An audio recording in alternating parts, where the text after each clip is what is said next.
धर्म से चलोगे तो हो सकता है तुम 10,000 रुपए भी ना जमा कर पाओ, लेकिन तुम्हारा लड़का तुम्हारे सामने ही ऐसी व्यवस्था करेगा, तुम्हारी छाती ठंडी हो जाएगी। हमें मतलब खूब सोच समझ के बोल रहे कि धन की प्रधानता नहीं, धर्म की प्रधानता। पांडवों का वर्तमान दुख में गया, लेकिन भविष्य हस्तिनापुर के चक्रवर्ती सम्राट पर वही और दुर्योधन आदि के वंश का विनाश हो गया।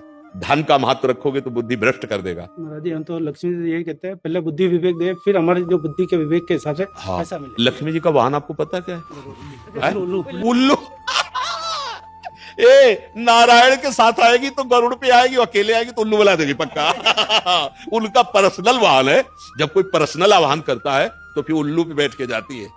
और अगर वो नारायण, तो फिर जब नारायण आएंगे तो गरुड़ पर, गरुड़ महाज्ञानी अर्थात ज्ञान विज्ञान अच्छा। और उल्लू का मतलब है कि दिन में उसे नहीं दिखाई देता, रात में उसे दिखाता है। मतलब ज्ञान में वो अंधकार रहता है और अंधकार में उसे ज्ञान समझ में आता है। उल्टा बुद्धि उसकी हो जाती है। वो पापाचरण में सुख समझता है और धर्म कर्म को नहीं समझ पाता, भगवान को नहीं समझ पाता। तो मुझे लगता है भगवान का आश्रय लेकर धर्म पूर्वक चलने से जो हमें सुख सुविधाएं मिलेंगी वो कुल परंपरागत में लाभ देती रहेंगी। मनमानी आचरण करने से हम अपने पुत्रों का भविष्य नहीं बना सकते। क्या फायदा तुम्हारा परिवार असंतुष्ट हो और करोड़ों अरबों रुपया तुमने जमा कर लिए?